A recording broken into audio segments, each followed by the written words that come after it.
Welcome to another episode of Two Ales and Hockey Tales with Wally.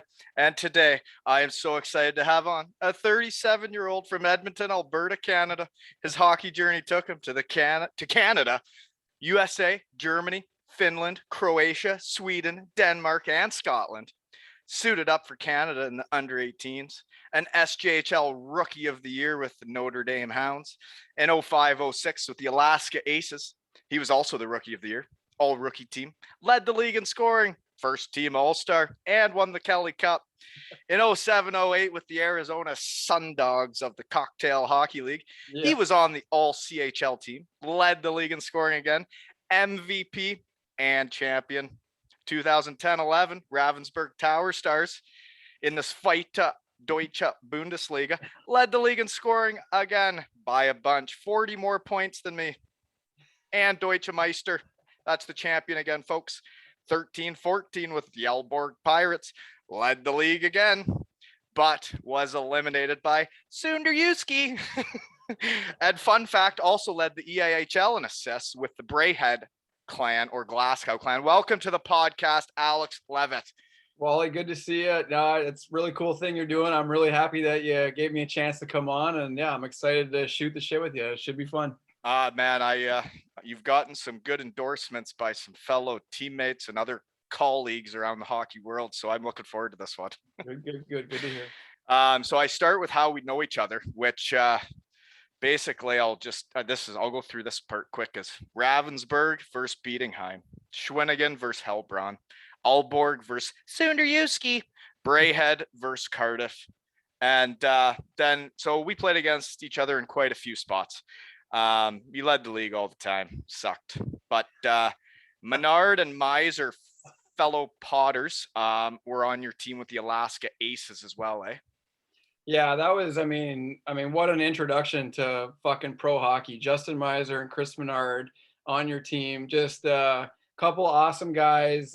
Being a rookie, you know how it is. You don't really know shit. You don't know what's going on, but those guys took me under their wing early. We had an absolute blast in Alaska. All you could do up there was play hockey and drink and try and get laid. And that was basically all three of us were full-time at that. So, it was an amazing experience up there in Anchorage. And yeah, those were two of the best guys I played with for sure. Yeah, Harry, I called him. Miser, he was my line mate in Daytona Beach, and we had a hoot, and he kind of took me under his wing there. So, wasn't he like a rookie with you then? Well, I mean, that's the thing though. Like Miser, he was 22, but he fucking looked like he was 52. I know. And he talked like he was 62. So he kind of he just old soul, old kind of look to him. So I knew I was hanging out with someone that was a similar age to me, but it just felt like I was hanging out with my dad half the time. Well, speaking of what he looks like, he sent me one of the best photos I've ever been sent this week. It was him and his son standing in the kitchen. Buck. Each of them holding just a left-handed hockey stick. I was say, if it's Miser, this has to be naked. There's no chance he's got clothes on. Yeah, they were just the kids standing there almost like a hockey stance, and Miser's standing there behind him with the shit-eating grin. And it is one of the best pictures I've ever seen. I hope they recreate it in 15 years. Yeah, no, this. I saw him a couple years ago. I was in Minnesota just for I forget what I was even there for, but I was seeing somebody else for work, I think, and I got to hang out with him and a couple of his buddies, and oh my god, it was like we just picked up right where we left off. I'm sure you got buddies like that too. You don't see him or hear from them from a while, and we just went out on the town and got in one, and it was great to see him, catch up with him, and yeah, all-time teammate for sure. I agree. And the thing for me is I'm actually doing that twice a week. I just don't hit the town. I hit the shed. But yeah, seeing everybody via Zoom, you fall right back in the pocket with them, Yeah. No, it's so different. I mean, I'm in real estate down here and in Texas, and you've got some people that you kind of feel comfortable with and you can kind of, shoot the shit with, but it's not the same. It's never the same. Like hockey is a small world, and just that kind of fraternity and the conversations you have with your your ex-teammates are a little bit different than you have in the business world for sure. There's no doubt about that. So that kind of led us into where and what are you doing now? So you're in Texas? Yeah, played for the Houston Aeros a long time ago. I think it was like 2005 or 2006, or maybe even after that. And And did you meet a gal down there? met a gal down here. She thought I was a lot better than I am. I think she was trying to get that ticket to the show, And then, you know what? My wife, she saw my junior year and she latched on too. all of a sudden now she's stuck with me 20 years later. We got 2 kids and no, but yeah, I just loved Texas kind of when I came down here. Playing for the Arrows was awesome. And yeah, I met Lindsay when I was down here in 2006, I think. And yeah, we got married pretty quickly soon after. We actually got married in Vegas. So she went to all the European stops. She was with you? Yeah, absolutely. She was there the whole way through. Yeah, the first year over in Germany in 2008. We had just got married before then, so she was there all the way through in Europe the whole time. And she was, like I said, along for the ride, and she held her own. Yeah, my wife did the same. She came over the whole time too, and they see a lot of the world, don't they? We get to do a lot of different things than we do now. Yeah, no, I was gonna say, like, she had a 10-year vacation over there where she just fucking had coffee every day and spent my money. So yeah, now I'm putting her to work. Now she's working 9 to 5 and making more money than I am. So it's about time she started doing something. I hope she does not see this. Like, this needs to be off limits to her. She cannot see this because don't worry, nobody's even listening to these. It's just us in our shed. If she hears me talking like this, like, there's just gonna be no sex for at least a month. So at least yeah, that's all right. She won't be able to contain herself, we'll get into your points later. It'll get her hot and bothered. Hey, remember when I used to toe drag everyone? Come on. Do you remember on the power play when he'd go around the net with his duck feet and like put his feet out like heel to heel, and then he'd just be looking for sauce passes everywhere? Like, do you remember that? You were up in the crowd for that. You remember that? The ladies love the heel to heel. Okay, there was a lot of slippery seats. You were really opening up the groins, eh? Open them right up. Yeah. Jeez, I never really had that in the toolbox. Well, when you're as slow as I am, when you can't fucking skate and you're a midget and you're 5'10" or 5'9" or whatever I am, like, you got to be able to create something, right? So I learned that when I was young because I was never a good skater, and I just got addicted to doing it and just kept doing it and kept doing it. And I really liked it because you were always facing like the play, right? Like when you were behind the net on the power play and you do your duck feet, you were always facing the play. You were never turned away from it and you had more options. Actually, I watched you run a lot of power plays over the years, and I always wish I would have got at least a try on it, right? Like, I think we could have had some fun. Oh, fuck yeah. No, the way you play, for sure. You share the same kind of vision of the ice that I did. And yeah, no, we would have it was funny. Every league we played in, our power plays always we were both always running the half wall on the right side. Well, that's the only reason I could get a job, is because I could score on the power play. You put me on 5-on-5, I'm a liability, but I could get you some points on the power play. So speaking of where and what are you doing now? You got kids, eh? Yeah, we got 2 kids. We have a boy who just turned 7. His name's Leo, and then Mallory, who's 1.5 years. So we've got a little bit of gap between there. Mom said some dirty things one night in my ear. The second one really wasn't planned, but she said some dirty things, and all of a sudden we have a second kid. So that's kind of how that worked. But yeah, no, it's great down here. We're in real estate. We own a bunch of homes, some rental properties. I do some commercial real estate stuff and some residential stuff on the side, and Lindsay's kind of involved in that as well. So it's exciting time to be in Texas in the real estate world. There's a lot going on. The main reason why I've been such a pain in the ass to get a hold of, just because I've been busy, but busy is good though. Oh yeah. So you got quite a few tenants then? Yeah, we've got what do we have? We got eight properties now that we own, and we've got tenants in there. And I'm a slumlord, so that's where I like to be. It goes with my my entire hockey career, so it only made sense that I was kind of a slumlord after my career.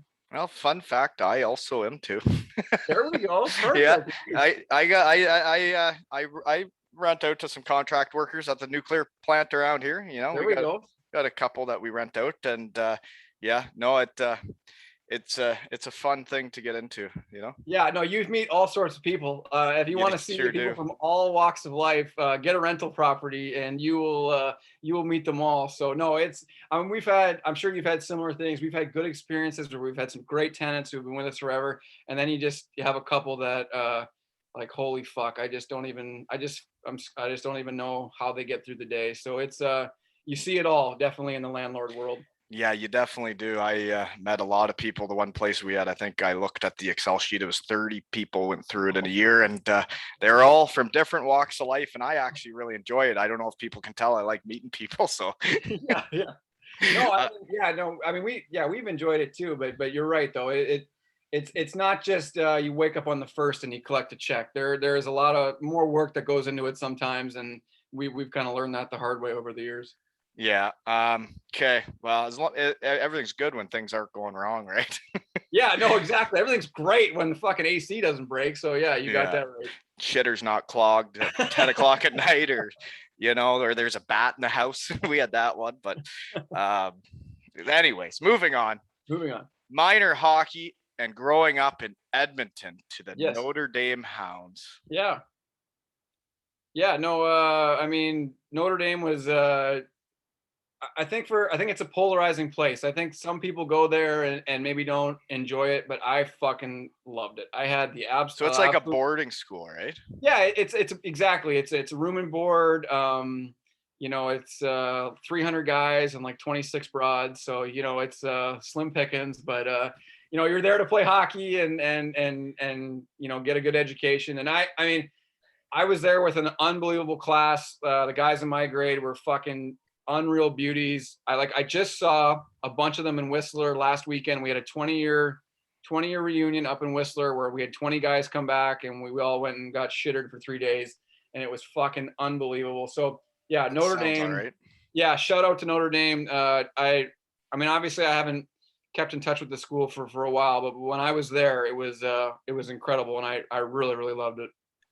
Well, yeah, I guess you even made the under 17 Team Pacific out of there, eh? That year while you were That's at that right. school. Yeah, team played on Team Pacific. We lost in the finals to those fucking Americans who had their stacked team from their entire country, and it was little old Saskatchewan or Alberta and BC against them. So we did our best, but yeah, I remember that game. We lost. I think we lost like 5-3 or 5-4. It was a good game, but yeah. Where was Anytime you can that tournament? say again. Where did you play that tournament? That was out in Nova Scotia. It was in I think it was a town called Truro. I think Truro, Nova Scotia, if that sounds right. But yeah, Well, that was a for a good little time. punk like you to make under 17 back in those days, that you must have been playing pretty well because, like, I mean, I was playing hockey fine, and I was not like the first time I ever got to the under 17 Ontario camp. That was like the first time I was around like the real best players my age. That was the Yeah. first time I'd never seen them before. And then when I got there, there was a big gap between me and like them. Yeah, no, I was still at the age where I could get away with, having, like I said before, having just average speed, right? Like hockey, the game hadn't quite changed yet. It was still kind of the old rules. And so even though I was small, the speed aspect of the game hadn't really hit yet. So I was still able to be pretty successful. It wasn't, unfortunately, until I got closer to pro hockey and I'm sure you went through this as well, where if you weren't just lightning fast, you didn't have a chance to As a make it small anywhere. guy. Yeah, yeah, Yeah. exactly. As a small guy, as a 5'10" guy, you just had to be fucking lightning quick. So, When did you start opening up the hips? Was that minor hockey or was oh, that dude, no? oh my God, that was honestly like 8 years old, 9 years old. I remember my dad teaching me how to do it on the backyard rink. We had a backyard rink at our home in Edmonton, like a lot of kids do. And yeah, I remember him teaching me to go through the pylons like that. And he was like, "It's gonna be important one day when you're older. You'll trust me." And I thought he was crazy, but he was right. No, and then they do teach kids that move now quite often. And I was gonna demo it for the kids. I just came from a hockey school, but I thought I might either pop the knee out or pull a groin or maybe get a hernia. So I refrained from showing them the duck feet. I had a younger buck show them that.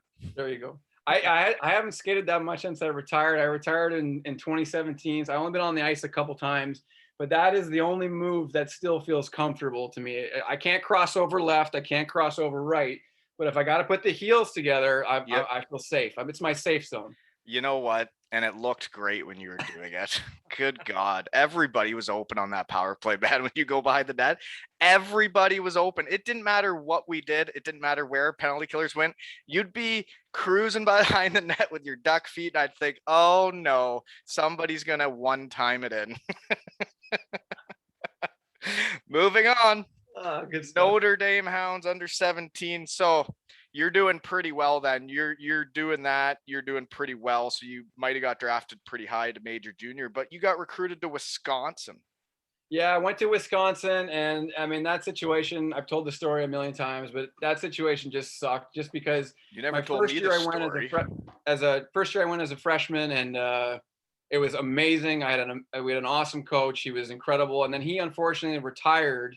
They brought in a new guy who just fucking sucked, and he hated all of us.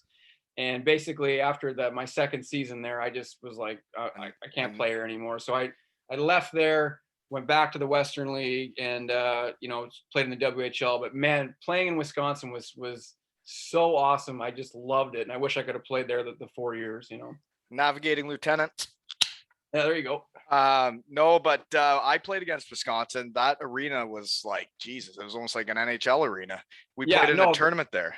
The Cole Center. Yeah. Awesome. Amazing facilities. I mean, awesome guys on the team. Madison in general is like an incredible, place to live and to be. And I really wish I could have stayed there longer, but it was just such a mess with the coaching, and that the whole program was like, got flipped upside down. We had like 9 or 10 guys leave the team that second year, and I had to do what was best for me, and going back to play in the Western League was the best thing for me at the time. So okay, well, no, you got to make those decisions as a hockey player, right, to keep progressing. So I saw you went there, and you're putting up about a point a game, for 3 years in Swift Current and the Everett Silvertips. Yeah, best coach I ever played for was in Everett, was Kevin Constantine, a name you might recognize, coached in the NHL for a lot of years. He was the hardest motherfucker ever, just would rip you to shreds. But, he'd always call you in like the next day and tell you, he cared about you and he was trying to do the best thing for you. But man, he was tough. He was old school, but he was a great coach, and he was the one that kind of, got it through my thick head that if I wanted to play anywhere in pro hockey, I had to make a few changes. So I give him a lot of credit for any kind of success I ever went on to have. So, and at that age, right? And the kids are obviously the same now. You think you know it all at that age, right? And coaches try and tell you what you need to do and what you should do, but it really is up to the guy. Yeah, no, and that was always my problem for sure when I was younger. It was just a little bit difficult to coach, and he definitely got through to me the old-fashioned way. And I still kind of will call him, every now and then, and stay in touch with him. I'm sure you might have this too. You get 1 or 2 coaches throughout your career that you really connect with, and you can tell they make a real effort. And Constantine was one of those guys for me, for sure. He was awesome. Yeah, Derek Clancy, Daytona Beach, Ohio, would have been one of those for me early. He was my rookie year, and he took an interest in me, and it's like you said, not every day was easy or fun. Yeah. There were a lot of days where like you didn't know if he still liked you. Yeah. But you wanted him to be happy. Yeah. Yeah. I mean, Constantine, like I was a 20-year-old on our team in Everett, and Constantine we'd have video sessions, and he would just look at the 16-year-olds and he'd be like, if any of you 16-year-olds play like Alex Leavitt does, just fucking quit hockey. Like he would just scream this in our team meetings and just rip me to shreds. But he was trying to get the best out of me. And I don't know if that type of shit would work now. I know the games and the coaching and the communications changed a little bit, but back in the day, I got the message, and he, like I said, he was hard on me, but I needed it. Yeah, no, I totally understand that. Yep. Moving on, you did pretty good. I saw actually it was Everett then when the coach is pushing you. You had like quite a bit more points than like the rest of the players for per game average, I'd say. Yeah, no, we played a very defensive style with that team. So it was you kind of had to be a little bit more defensively committed than I ever wanted to be. If the way I always played hockey was to cheat everywhere on the ice, to try to get points. And he was the first coach that kind of really got into my head that, if you just fucking buy into what we're trying to do here, we might win some games. And he was right. And so Weird. The same coach did the same thing for me. Yeah, Fuck. no, I didn't care about defense either. Yeah, no, I mean it. And again, when you're like 20 years old, it's just so hard to swallow that. But yeah, no, we had a good team. We had some awesome guys. I think we could have probably done a little bit better in playoffs. We had some bad luck, but it was a really, really fun year. I loved playing in Everett. It was a great spot. Where is Everett? It's just north of Seattle. It's like about an hour north of Seattle, and it's a really kind of beautiful area. A lot of money there. The billets were all, hot moms and fucking a lot of money. So it was a good spot. Oh, gee. Okay. Moving on then, after a solid 3 years in major junior and pretty good at Wisconsin, what are the pro options with your inability to skate fast, but great looking duck feet? Yeah, no, I don't, obviously, going into my first pro year, I got lucky enough that I got invited to NHL camp in, where was that? It was our Nhl Rookie Camp for the Calgary Flames. So you go to rookie camp with like no contract, just like, I'll show you what I can do. Yeah, exactly. Just come and just get on the radar. My agent at the time was like, just go and maybe somebody there will see you and remember you. And I had a good rookie camp. Didn't get invited to NHL main camp because obviously without a contract that's almost impossible. But got to go to the American League camp, which was in Omaha at the time. Went down to Omaha for the American League team. Should have made the team. Had a really good AHL camp down there. Scored a bunch in preseason. But again, sometimes it doesn't matter how well you do because all the guys on contracts are coming down. Yeah, no, and they were good about that. They kind of told me straight up like, hey, it's going to be kind of impossible for you to make the team, but we're glad you came and we appreciate it. And the coach there at the time put in a really good word for me with the guy up in Alaska, Davis Payne. And so then Alaska called me, and pretty quickly after that, I was on my way to Alaska to play for the Aces. So what'd you think of, like, obviously you're leaving major junior, you don't know where you're going to end up when you head out for that rookie camp, but like, had you been to Alaska before, and what'd you think when you were signing in Alaska? Yeah, no, I mean, yeah, definitely, like, just, yeah, exactly, like, no fucking clue, like, what am I doing, like, what league do they even play in? They play in the East Coast Hockey League, but they're in Alaska. That doesn't make any sense. Is there anything to do up there? Is this team any good? Who's the coach? Yeah, a lot of questions, but, did a little bit of research, found out that it was actually a really great place to play.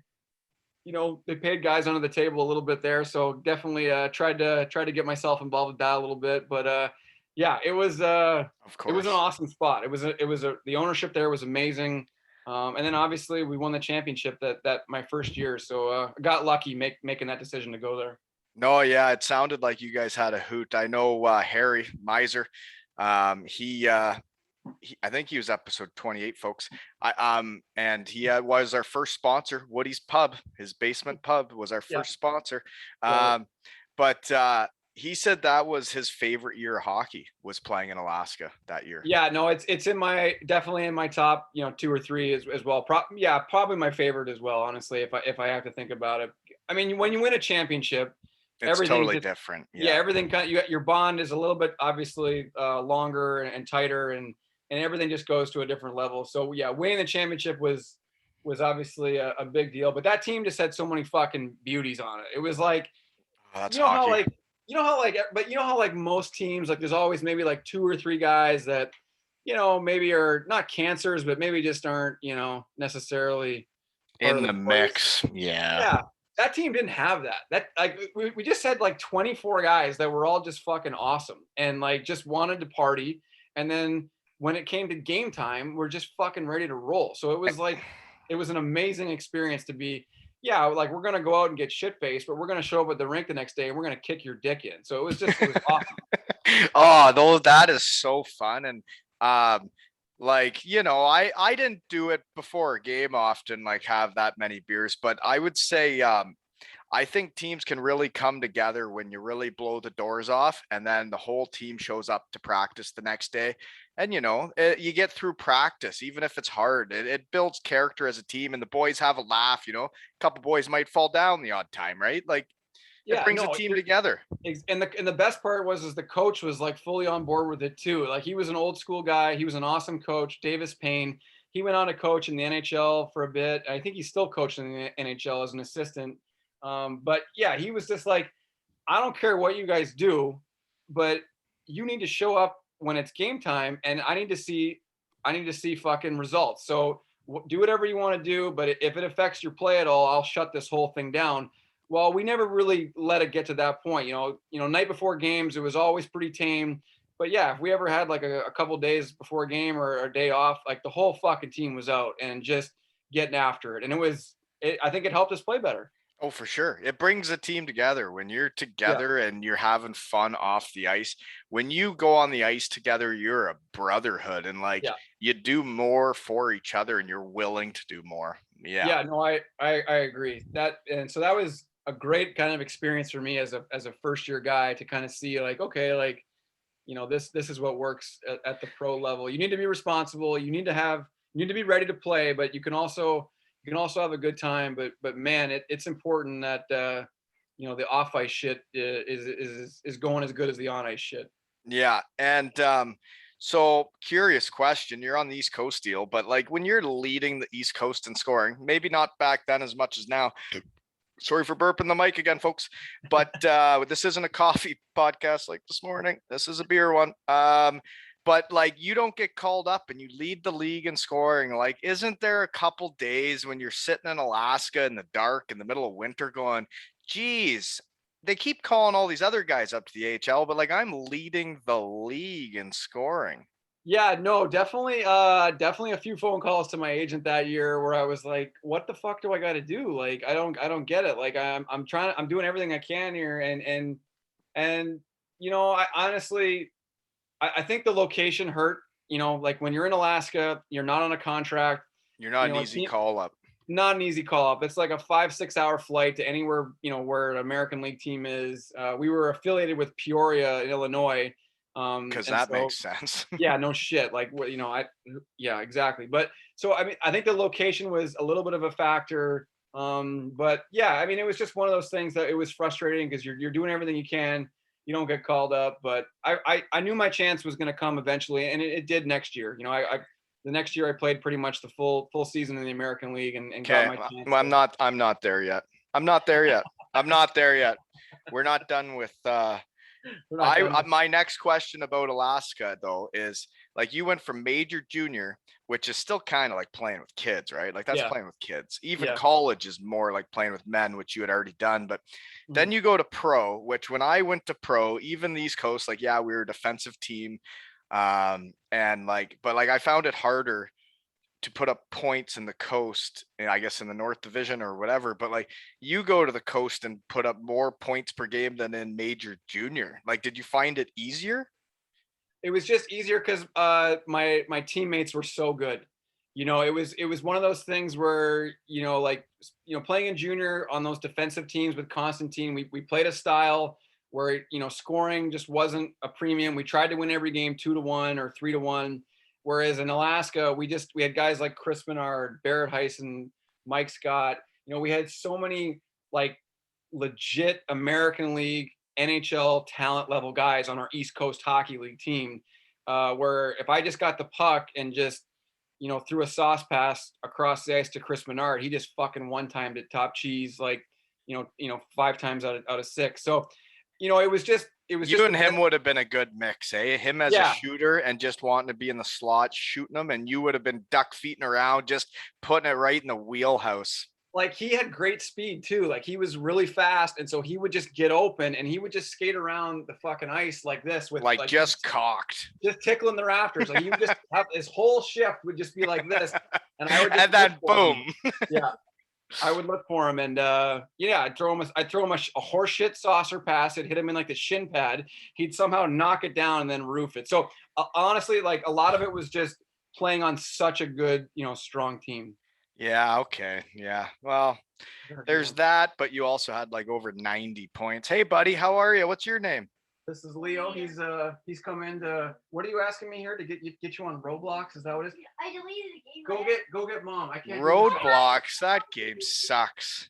I'm doing something for right now. I'll come see you in a bit. Okay. You want to say hi? You want to say hi to Wally? Hi, Wally. See ya, Leo. Go to bed. Yeah, go to bed. No shit. Okay. So I think we're pretty much good with the coast there in Alaska. So you lead the league in scoring. I think it was over 90 points. That's outrageous. You win the championship. Usually scouts look at that as a pretty big deal. Yeah. 90 points lead. Yeah. So that and that. So then what's your contract the next year? Well, I get on a two-way deal with the Minnesota Wild. What do you mean two-way deal? Like they signed me to an NHL two-way, which is just like, oh baby, yeah, like league minimum in the NHL, which at the time I think was like $550, and then just a 75K deal, down in the standard. Yeah, exactly. And so I got just a 1-year deal was all I got. Obviously went to NHL camp, first time NHL camp. Played a couple games, not games, but a couple like scrimmage games with Marian Gaborik when he was there, and that is by far the greatest hockey player I've ever seen with in my own two eyes. That guy was like the first like real sign to me that I was like, I might not be good enough to play in the NHL. Like I really want to play in the NHL, and I'm going to do everything I can. But holy fuck, this guy is like playing a different sport than me. So that was. Going to NHL camp for the first time at 21, that was an eye opener. I totally understand because when I went to the Columbus camp, like I never even got to play in the real games with the real players, or like even the scrimmages. I got to skate with the draft picks, but like even just seeing them in the locker room, and like walking by like Jason Chimera or who else was there, like any of them, and like they were like, so there was one guy told me, he's like, you don't know how many NHL training camps you're going to go to, so you got to try and grease out a few t-shirts when you can, right? And he's like, there'll be lots of extras, so there's a box of t-shirts, and I look through it, not one is even close to fitting me. They're like triple XLs, and I'm looking for like a large, No, it was like my first real experience in the pro, like the NHL environment. And you're nervous, and it's pretty intense. Again, you're only like 21 years old, so you don't have like that maturity yet to kind of like deal with the situation. You're just trying to do your best and not embarrass yourself, to be honest. So I had a good camp there, and then got sent down to the American League and ended up having a pretty good year down there. And that was. I want to know about this year because this is the year I have questions. Okay. You played 23 games for Houston, and you met your gal, I believe, right? Well, yeah, no, I ended up meeting her later because she was in San Antonio, but I did meet her during this season, correct? Okay. Houston, 23 games played. You play in the coast a bit for 30 games, but then you do play for San Antonio, so it said alone. Why are you playing for San Antonio? And then we'll get into what happens there. Well, I'm on contract with Minnesota. I'm playing for the team in Houston. Coach in Houston, doesn't love me, but he doesn't hate me. He just doesn't love me, and I'm kind of struggling there a little bit. So I get sent to the coast. What kind of role you play in that when you were in that environment? They got me like they're trying to make me into like a third line kind of checker guy, right? Right. And if you're not on the power play cruise, yeah. It's what's the point? What's the point? What are we doing here? Yeah, but they're trying to make me into like a skill guy, like a Kyle Wellwood kind of like checker kind of guy, right? Is what they're trying to turn me into. And I'm not about that life. I do not want to be that guy. So I kind of get sent to the coast, and then when I'm there, the coach in San Antonio, what was his name? I forget his name, but he really liked me because I had a couple good games against him early in the season. And he just calls Houston and he says, can we just like have this guy? Like he's just playing in the East Coast League. Can we just have him? And they're like, yeah. So they just loaned me to San Hold on, Antonio. Chop, brown ale. There we go. You're saying that's how you got there, is the coach saw you play in the HL and he's like, this guy's not getting an opportunity. And that you don't remember that guy's name? Because that guy, that's fucking embarrassing. you need to know that guy's name, because like, Ah. my gosh, what that's a power move by that guy, because there's a lot of coaches in the HL that are just going to stick with the company guys. They're going to stick with the company guys that the scouts drafted, that the GM picked. And that guy went out and said, did you see him cruise around the net 5-on-5 heel to heel? That guy, everybody was open when he went around the offensive zone. Everybody was open. He came in the offensive zone, pulled up, everybody was open again. Why is everybody open every time this guy gets the puck? No, I mean, God, I think his name was Pat something. Fuck, what was his name? God damn it. That's embarrassing that I forget. You know what, Pat, if that's your name, you deserve better, because you know what Pat did? He gave Alex a real chance in the AHL, folks, and Alex showed him what he could do with a chance, and that's 20 points in 16 games of the AHL. Most people that do that go to the NHL after, folks. Yeah, no, they gave, like, I got to San Antonio and it was like from day one, like on the first line, like playing with the two best players, power play, just, you know you remember their names? Yeah, I remember a few of the guys. Because I thought your 20 points in 16 games in the AHL, you would have been half hard for the 2-3 months you were there. You would have been feeling it. And then I find out you met your wife. So maybe that's all you remember about that time, eh? No, I mean, yeah, it was a great time in my life. Met her, had a lot of fun. Team, like, with, you know, playing the American League, you're getting to play a lot. You know, team. You know, I think we won like 9 in a row after the team was struggling. So yeah, it was an awesome time. Ended up signing like a 2-year deal with Phoenix, who was the San Antonio Rampage kind of parent club at the time. And yeah, no, I thought I was going to get called up in March or April there, because at one point I had like 15 points through 7 games. And the coach called me into the office after one of the games, and he was like, "You might be going up tomorrow. We got to see." And serious? Yeah, no, it was one of those things where it almost happened. It just, I'm sure there's a million guys that have the same story, but it almost happened, but it didn't quite happen, unfortunately. Wow. No, I was curious of like how close you felt. Oh, burped again. Yeah, no, he called. I had a couple conversations with him where he was like, "You might be going up. You might be going up." And he just grabbed me one day in practice, and he was like, "And this is the guy that's not even part of the organization you're part of. You know that, right?" No, I know. You were loaned there. Yeah, no, I was loaned out, but in the agreement they had the right. They could do anything they want. Like they could loan me to the show. And who was San Antonio with? Who's there? With the Coyotes, with Phoenix. So all those Coyote picks, right, and all those puppies in the Coyotes up and coming farm system, and the coach says, "Sorry, kids, but I need the guy from Houston to come here and play first line because you guys are shit." And then you come in, get 20 points in 16 games. Sorry, buddy. I think your name's Pat. Yeah, no, I'm really embarrassed. I can't remember his name. That's so awful, because you're right. He gave me a break, and what it sounds like to me. Yeah, no, and he pushed hard. Like, he tried to get me called up. I know he did. And no, he was one of the, he definitely fought for me. And as you know, you need that in your pro career. You need a few coaches to make some things happen for you. So he was definitely one of them. And the fact that I'm forgetting his last name. You know what's funny is like the only thing I have that like relates to that is after I'm in the coast with Dayton, we put out Florida in the semifinals, which was a huge upset. And we go out on the town after, and they were like, I think they were Carolina and somebody at Florida's farm team for the coast. Florida was. And we go out, and there's some guy, like a scout or somebody at the bar. And he was like, "Great series. I thought you're a great player. Let's get talking, blah, blah, blah." So I tell my agent the next day about it. He goes, "Well, what was his name?" It's like, I got no idea. I don't know. Like, get the name. Get his business card. What do you mean? Was he with Florida or was he with Carolina? I'm not sure. Didn't get it. Sorry. I'm heading off to Germany. Yeah. See you never. Okay, but yeah, 20 points at 60 games. The AHL is wild.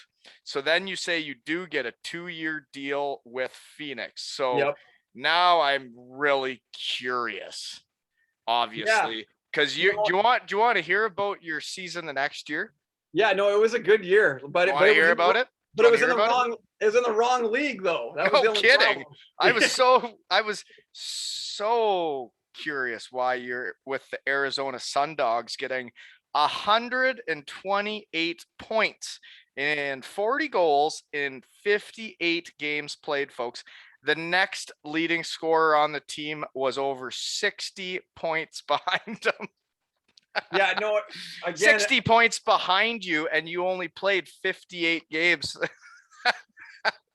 that was a fun year too. I mean, we ended up winning the championship that year as well in the Central League, but yeah, no, that was a little frustrating as well because I earned more time in the American League that year and didn't get it, and it was just I don't know, it was just unfortunate. Did they ever talk to you as to why?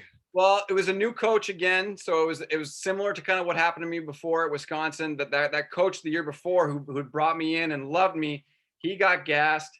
They brought Oh, and they kind of gassed everybody. Like that's when Gretzky was there in Phoenix, and they kind of gassed everybody in the entire Coyotes and San Antonio Rampage organization. They brought a new guy in, and he didn't love me right out of the gates.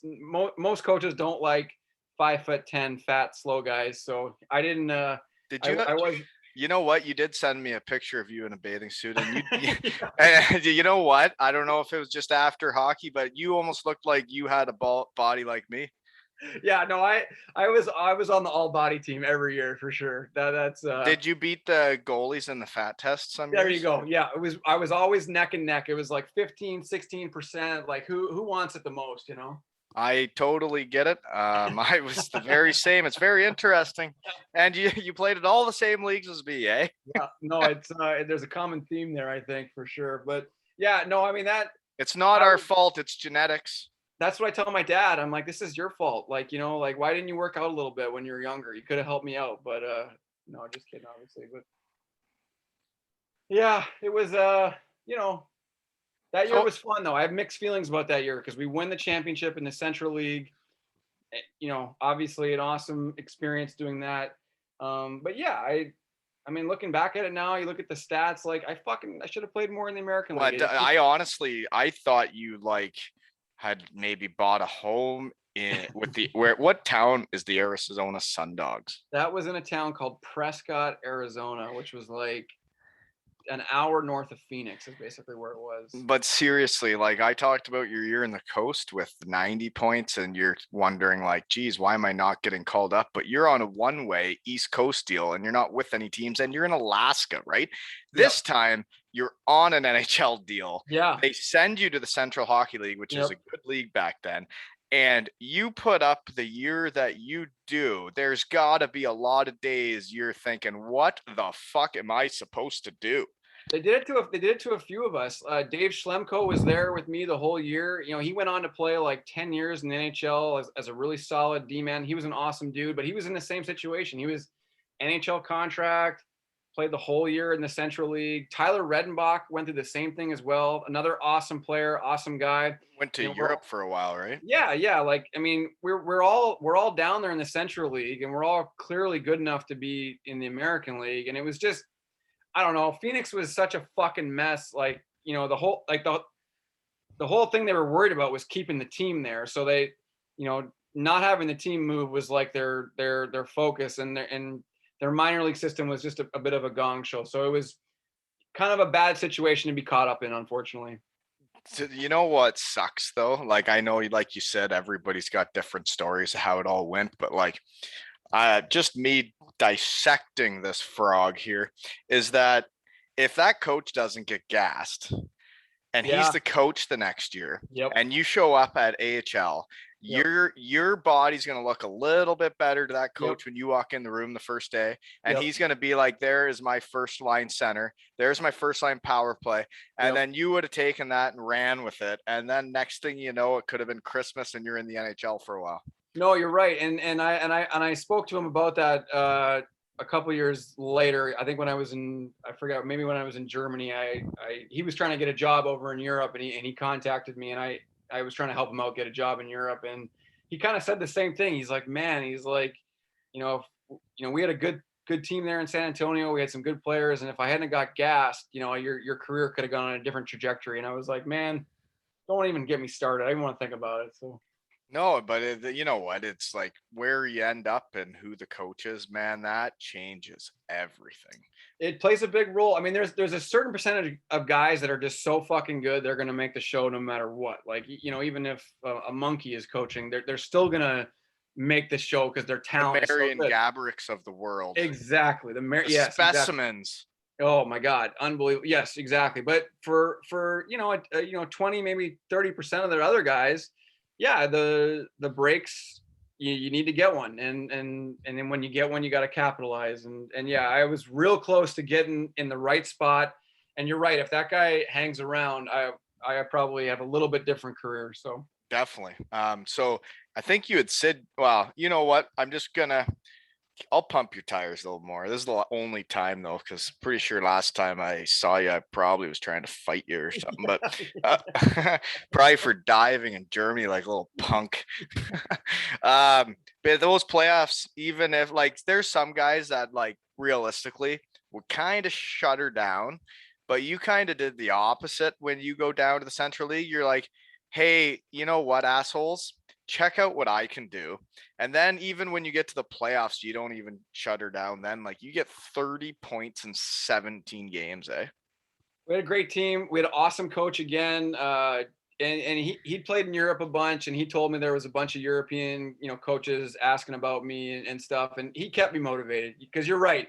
There was a few times during that season where you're pissed off that you're not playing the American League, trying to stay motivated. And he did a really good job at keeping me, he's like, just keep scoring, keep doing as much as you can do. You just got to stay with it. And he was right because, we had a great finish. We win the championship. And then I end up getting, a really great 2-year deal to the DEL. And it was, the best thing for me at the time was to not be a little baby, just to keep rolling. And that coach there helped with that. And yeah, he would help with that because there are like guys like for me, man, I lost a bunch of weight when I was on my AHL deal, and then I get there and they give me no chance. Yeah. I rip it up in the AHL preseason, no chance. And then when I get sent down to the coast, like I am so pissed off, so angry that like you kind of lose it, right? Like, and it would be hard to put up 128 points and in the regular season and 30 points. So you had a lot of points that year. Yeah, no, I mean, it was again a great team, great line mates. I mean, how much that helps when you've got guys that can just fucking get the puck back to you and can put it in when you get it to them. So we had a really strong team. We had like 7 guys, like I said before, that were on NHL deals playing in the fucking Central League against, fucking guys that had part-time jobs on other teams. So I mean, our team was stacked. So we should have won the championship. There was no excuse not to be honest. So what was the final series? Was it close? No, we had one tough series like in the semifinal where we won in 6, but no, we won the finals. We swept the finals. Was it a fun party when you win the finals in the sweep? Yeah, it was a really nice time. It was our whole team went to fucking Vegas, and I got married that night. So we had the whole fucking team at the Little White Chapel. Everybody was in one, and Lindsay just looked at me and she's like, "We should get married tonight. I don't want to go through a whole wedding." And I was like, "Fuck, that's music to my ears."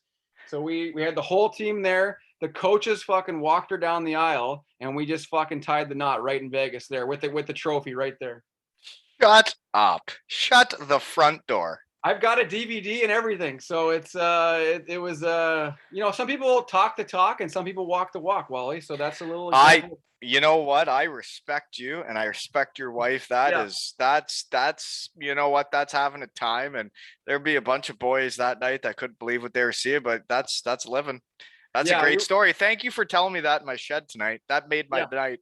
No, we were living. We were high on life, obviously winning the championship, and everyone's feeling good. And you're in Vegas, and you're fucking 23, and you've got this really smoking hot wife who doesn't realize that you're kind of a bum. So you just got to lock that down. You know, you got to She get didn't her. realize it was just the Central League, right? Exactly. She hadn't quite got the letters figured out yet. You know, she's from Texas, doesn't know a lot about hockey. So Maybe she looked it up and it said Champions Hockey League. What are you doing in here? Oh, now who's here? You're supposed to be in bed. Yes. Say hi to Wally. Say Hi. Wally. Hi, Wally. Hi. That's Wally. This is Mallory. She is 1 year old and she's already figured out the world. So I'm in big trouble. Oh, yeah. No, yeah. My daughter had it figured out pretty quick, too. Exactly.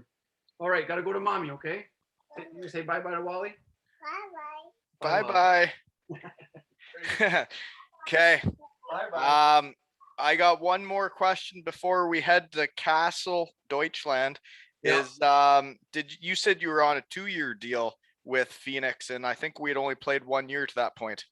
Yeah, no, had the 1 year left and just was getting really good offers from the DL there from Castle. And I just I talked to the guys in Phoenix and I was like, what are we doing here? Like, am I going to get a chance? And I just didn't like what I was hearing from them. It just felt like I was going to get. It was going to be the again. same AHL coach again.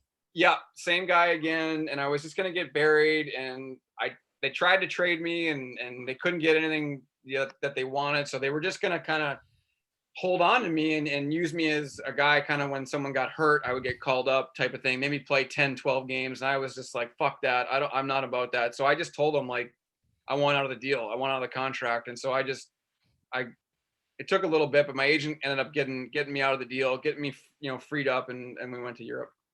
Well, I guess that is when our careers start intertwining. This is the moment.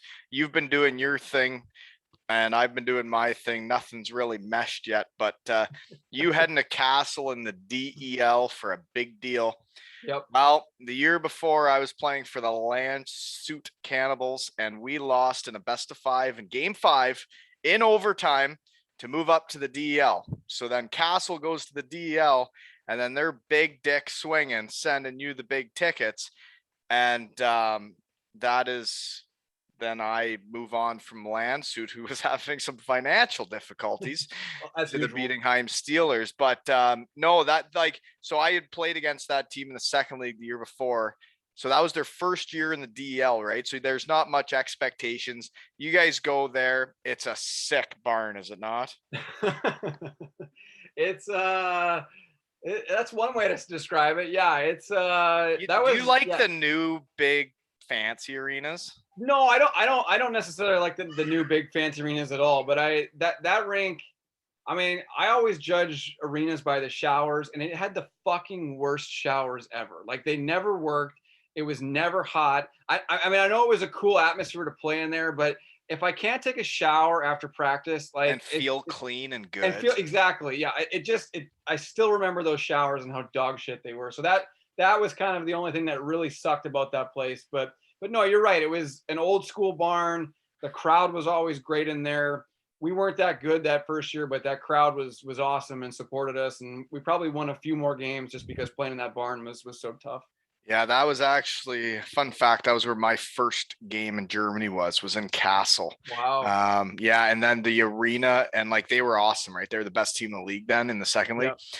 And it was packed, and to see the drums and the fans standing and chanting, and then all the Landshut fans there, man, like, you don't forget your first couple games in Germany with those fans, eh?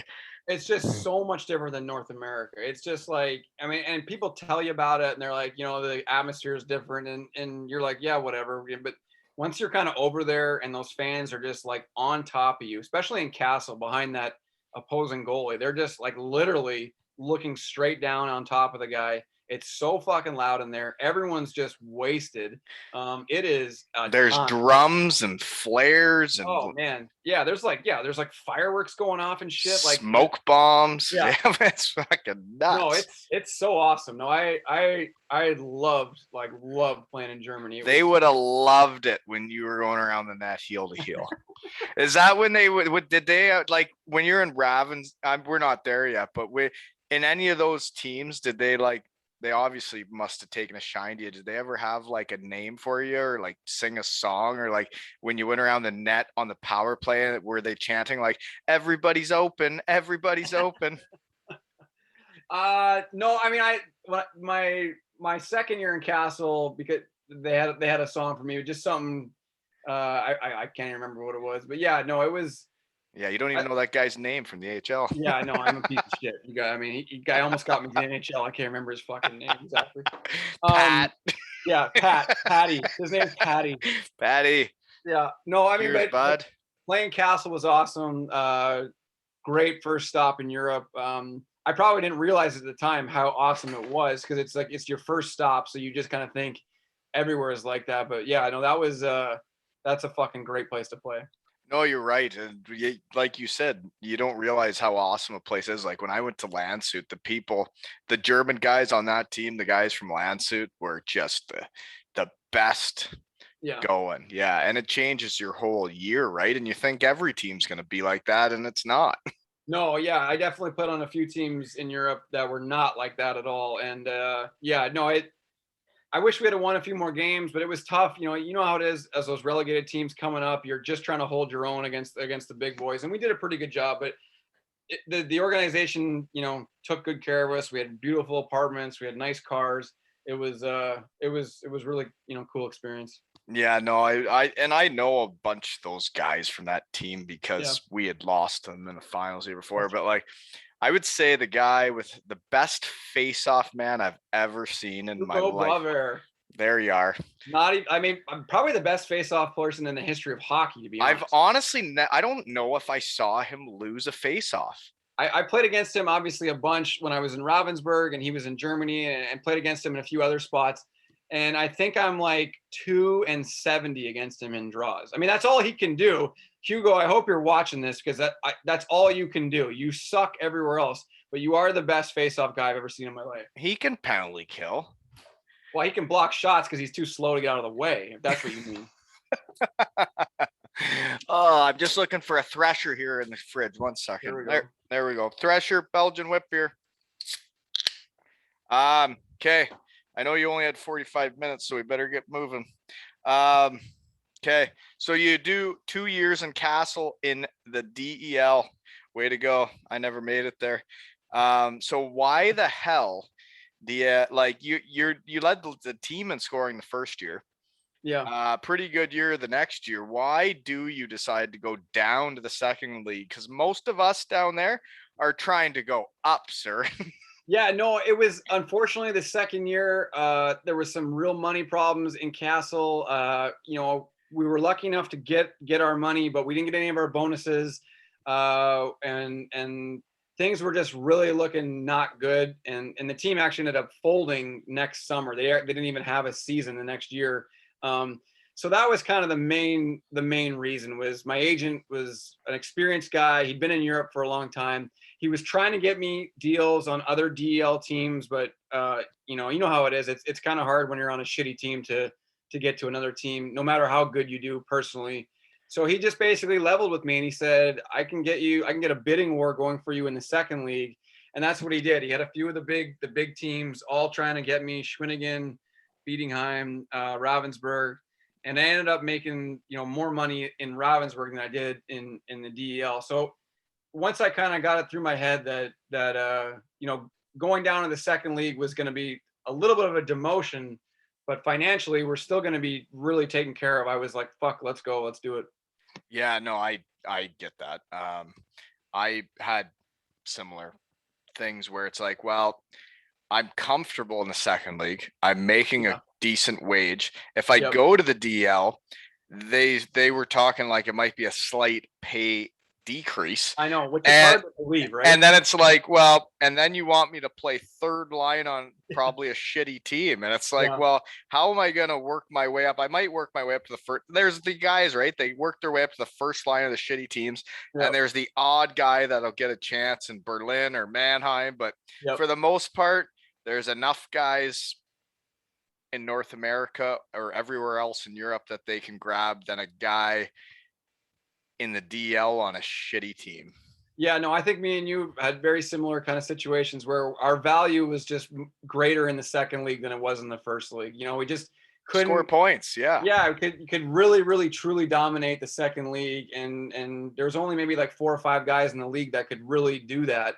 And yeah, so teams would overpay for you to come down. And at that time in my career, I'm already like 26, 27. I'm just like, where can I go where I get the most money? I'm like, you know, obviously I want to go to a good spot, but I'm looking at the numbers, and I'm trying to make as much as I can. And Ravensburg that year, clearly the best offer I got out of anybody in Germany. So Well, way to go. It would have been nice if you went to Bietigheim though, so I yeah, could have played with you and maybe stuck around, but didn't really want to anyways, that yeah, yeah, coach. But yeah. Ravensburg's a beautiful city, man. I went near there. I went and visited a guy, and then is it not called the Bodensee is by there? There you go. Yeah, the Bodensee right down there. No, beautiful spot right next to Switzerland, right next to Austria. Really, And that's really all around the Bodensee, right? all on the Bodensee, baby. Yeah, I've been no, to the it's Bodensee.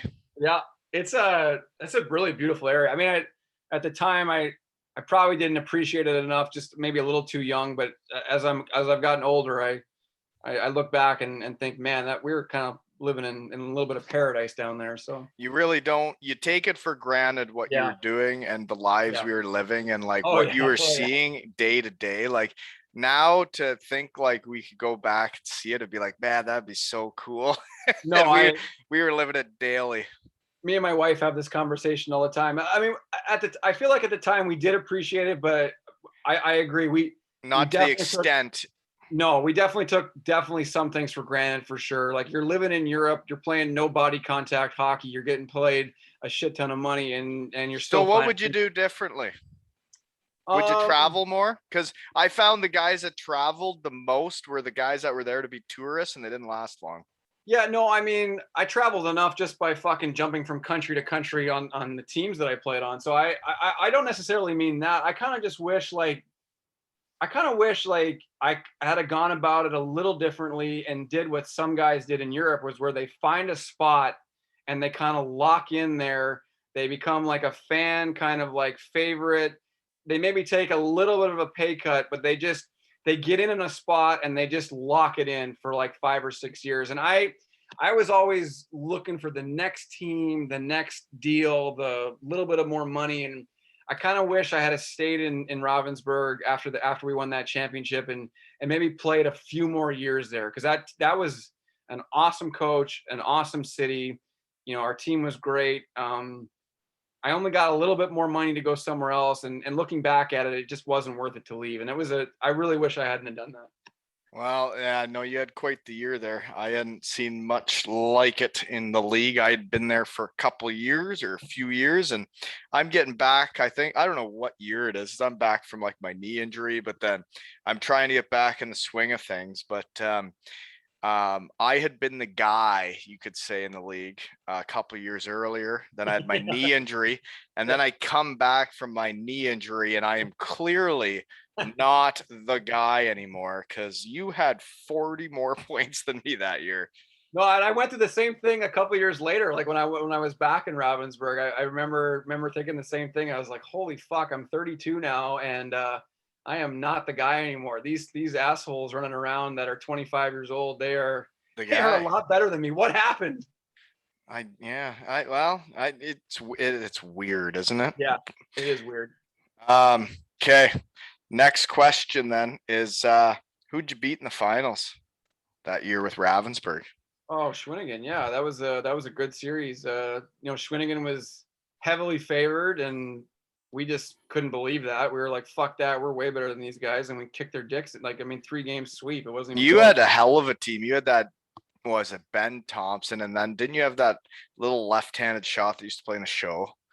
Well, we had Brian Maloney, who was just an amazing Michigan State guy, right? yeah, Michigan State guy. Benny Thompson, who is just an incredible dude and an amazing player. Fred Cabana, who everybody knows in Germany because he's been there forever, but he was an awesome player. And then Matt Kinch was our last import on defense, and he was probably the best D man in the league. So yeah, we were stacked, man. We had a ton of. I mean, look at my career. I got lucky. I played in a lot of really great teams with some great coaches. So I was the benefit of that for sure. Sure. Yeah, you can say that. I saw the power plays you ran and everybody was open every time you got the puck. And I was like, literally, we had pregame skate. We went through this shit. And that is weird, man, because like I go to Denmark and I'm in Sunneriuski and you're in Aalborg and you fucking show up to ruin my life again, right? Because I would have led the league in scoring if you wouldn't have shown up, but you do. Okay. So I finished second. Way to go. You're the man. But then they're like, well, and like you're coming to the league and they're like, well, we got to worry about this guy and this guy and this guy. I'm like, you guys don't get it. He's gonna skate around the net with heel to heel and everybody's gonna be open. On the rush, he's gonna skate so fucking slow that you can't believe how slow he's going. And then he's gonna pull the fuck up and everybody's gonna be open. That's And all I got. every time I'm like, why is everybody open? What the fuck are you guys doing? I'm watching it from the bench and I'm like, what the fuck is this guy doing? Why is everybody open? Yeah, I only had one move, and that was if you go slow enough, everybody thinks they can get you, and then as soon as they get you, just get rid of it. So that was, that was the only way I could play hockey when you're mobilely You just challenged. sucked him in, eh? Yeah, well, I learned pretty early in my pro career that I'm just not going to beat a D-man wide. Like unless he can't skate, it's not in my game. So pulling up is like the only thing I can do. And then just get ready to fucking move the puck. I just never understood why you had so much space when you pulled up. Like when I would pull up, the guy would poke it off my stick and I'd turn it over at the blue line. But when you would turn up, then all of a sudden the D-man's at the hash marks and I'm like, where are you going? I had my fair share of turnovers as well. Don't you worry. It was if you were my coach, you had to put up with a lot of the ugly stuff as well. So you had to have a lot of patience. I fully understand that. Okay. So how was it winning in Ravensburg? Because when I won in Bietigheim, it was pretty much as fun as I've ever had. So what was it like winning in Ravensburg? Like the fans go absolutely Looney Tunes, don't they? Well, it was awesome, and the big thing with Ravensburg is they'd never won before, right? They'd been to the finals a bunch, and they'd never been able to get over the line. So there was kind of like this. Neither at Bietigheim. Yeah, no, yeah, you're right, and so there was this little kind of like thing, like, oh, well, just there's a curse or whatever, and our team was able to get over that line, and we had an amazing coach, Leon Draisaitl, who plays for the Oilers. It was his dad. Second time he's come up as a coach on this. Who was the other guy? Someone that played in Bremerhaven. Yeah, possibly. Yeah. No, he was a tough coach, but an awesome coach. And Leon used to practice with us when he was like 13 years old, however old he was, and we were just like, holy fuck, get this kid out of Germany and get him to Canada, because you could see even at 13, you were like, this kid is disgusting. So how big was he? He was, he wasn't thick, but he was like 6 feet tall at like 13. Like but he wasn't thick. He still had like the little boy body, but he was so fucking good though. Like, and you could just tell, like, get this guy into a country that knows how to, like, to develop hockey players, and they got him to the WHL a couple years later, and it was the best decision they ever made for that kid. Well, he's doing okay, eh? He's doing not bad. Like, he's decent. Like, he's okay. He's all right. And the best thing is he's an awesome dude. His family's awesome. His dad's awesome, and could not be happier for them, to be honest. So. Well, I know that's great that when you see good people doing good, it's way better than seeing the shitty people do good, right?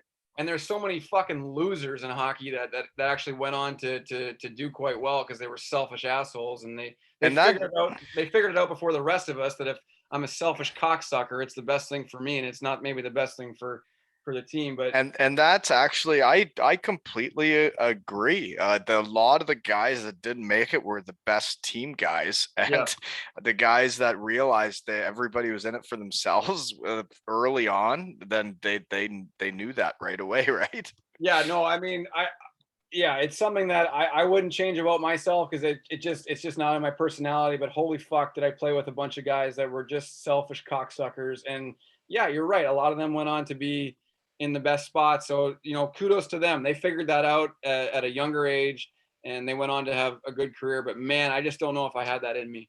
I know I didn't, and I know you didn't, and but the thing is like I wouldn't want to live that way. But like the guys that really made it, they were either like that or like they were so confident in themselves, right? Yeah. But anyways, it's nice when good people are doing good things. So way to go, Leon and the old man. But Yeah, fucking awesome family, awesome kid, and yeah, I mean, he's playing for my Oilers. You know, we have a 10-year plan. Okay, we're on year 12 of the 10-year plan. I think this is the year we I watched finally. Oil Change about a decade ago. It was a reality show about what was it? They were oil changing because they were going to be good soon, right? This is the year. We just need a couple more first overall guys, and we got it. Like, but it's coming. This is the year, I think. No, I agree. But um, so when you win it in Germany, good time. Yep. So then you have like 30 more points than the rest of us that are grinding it out in the second league. And you go straight from the second league, which I couldn't get out of till I wasn't asked back,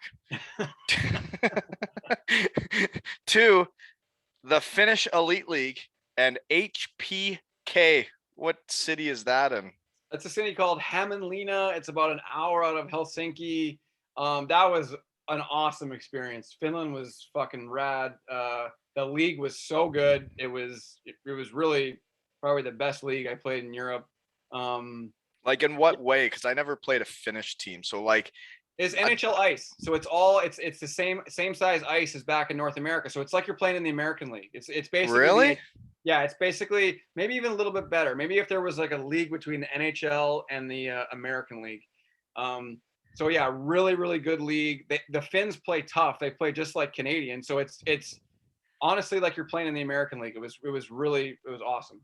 Yeah, when I think of like Finnish guys, I do think of like the guys that are like they giver, like Oh greasy. yeah. Yeah, like Yeah, they no, it was giver. it was by far the most physical league I played in Europe. By like not even close. It was big boy, tough hockey. The Finns are tough. Like they don't. Nobody fucking complains about anything. It's just it was a pretty cool experience to go up there and be in there. But man, it was like 1 year and I'm out of here. Like I told my agent, I was like, I'm gonna die if I stay in this league. So I love the chance. I love the experience. But In holy what fuck. way? Like what were the training camps like with your body and like because I think of my body and I've heard of KHL training camps and some of the shit you gotta do. I don't Yeah. think I could actually do it. My No, I body mean, wouldn't allow me. yeah, no, I kind of got the heads up on that, and that was the hardest I ever worked in the summer. So I mean, my body didn't look great, obviously, but I was in good shape, and I was I fine. know what you mean by You know what that. I mean? I have been in great shape. Yeah. I may not look like it, Yes. but I can skate all day. Exactly, and I did good on the fitness test there, and everything was fine. But yeah, no, I didn't look like I was a professional athlete, but no, I Sucks when nobody believes you're a hockey player, doesn't exactly, yeah, no, that people in Finland would just look at me and they'd be like, "You sure? Are you? it? You're the import we brought? Yeah, You're sure? this team's fucked this year." But no, I mean, it was just like it was just so hard during the weeks, like the Monday, Tuesday, Wednesday, like practices and the weight training was just fucking such overkill. Like it'd be February and it'd be Tuesday and you'd be doing fucking 300-pound back squats, like 6 sets of 6, and it's just like, what are we doing, guys? Like Oh, I'm it's probably still like that because from what I understand in Germany, things haven't changed that much either. But like everybody thought by doing more was better, right? yeah, In no, I was Germany, that's what it was. If you did more, it was better. And then you could tell the sponsors, well, guess what? I made them run 400 meters today. So they're yeah. going to be in shape come Sunday. And now like literally every like science and data that's been done like everywhere is just showing like the value of rest and how Recovery. underused, yeah, and recovery and like how underused it's been for so many years. And I just think like, holy fuck, if I could have just like had a couple of those years in Europe where I just wasn't dog shit tired going into every game, it would have just helped. But it's just a different culture, different way of doing it. You had to either fucking do it or you were fired. Yeah, you had to adapt to the way they did things. There's no Yeah. doubt. And yeah. Okay. So Finland, they love saunas. Did you get into the sauna game at all? that my life changed because of my sauna experience in Finland. I to this day am addicted to saunas and fully embrace the sauna life. Yeah, I'd never really done them before and wasn't really into them, but playing there was like a schedule, like you had to go in them every day, like at a certain time of day. My apartment had like a fucking unreal sauna like built into it. Like that, there's just kind of like how your apartment comes like with a dishwasher in North America. Your apartment in Finland just comes with a sauna. It's just in everywhere. So yeah, big believer in the sauna game. Absolutely love them. No, I completely agree. They're the best thing ever. Um, Fun fact, I bought one on the spit and swap on Facebook, or the wife did here early Yeah, COVID. The infrared ones, it's just a little two-seater. It's just like a little piece of crap, but $500 and I got a yeah, no. sauna.